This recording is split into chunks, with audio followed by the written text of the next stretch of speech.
And the Lord spake unto Moses, saying, On the first day of the first month shalt thou set up the tabernacle of the tent of the congregation. And thou shalt put therein the ark of the testimony, and cover the ark with the veil. And thou shalt bring in the table, and set in order the things that are to be set in order upon it. And thou shalt bring in the lamp in the candlestick, and light the lamp.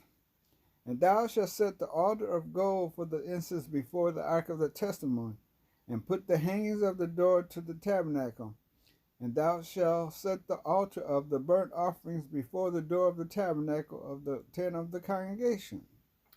And thou shalt set the laver between the tent of the congregation and the altar, and shalt put water therein. And thou shalt set up the court round about, hanging up the hanging at the court gate. And thou shalt take the anointing oil, and anoint the tabernacle and all that is therein, and shalt hallow it, and all the vessels thereof, and it shall be holy. And thou shalt anoint the altar of the burnt offerings and all his vessels, and sanctify the altar, and it shall be an altar most holy. And thou shalt anoint the laver and his foot, and sanctify it. And thou shalt bring Aaron and his sons unto the door of the tabernacle of the congregation, wash them with water.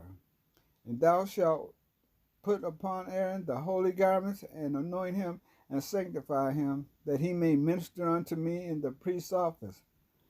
And thou shalt bring his sons, and clothe them with coats. And thou shalt anoint them as thou didst anoint their father, that they may minister unto me in the priest's office, for their anointing shall surely be an everlasting priesthood throughout their generations. Thus did Moses, according to all that the Lord commanded him, so did he. And it came to pass in the first month, in the second year, on the first day of the month, that the tabernacle was reared. And Moses reared up the tabernacle, and fastened his sockets, and set up the boards thereof, and put in the bars thereof, and reared up his pillars. And he spread abroad the tent over the tabernacle, and put the coverings of the tent above upon it, as the Lord commanded. And he took and put the testimony into the ark, and set the staves on the ark, and put the mercy seat above upon the ark. And he brought the ark into the tabernacle, and set up the veil of the covering, and covered the ark of the testimony, as the Lord commanded.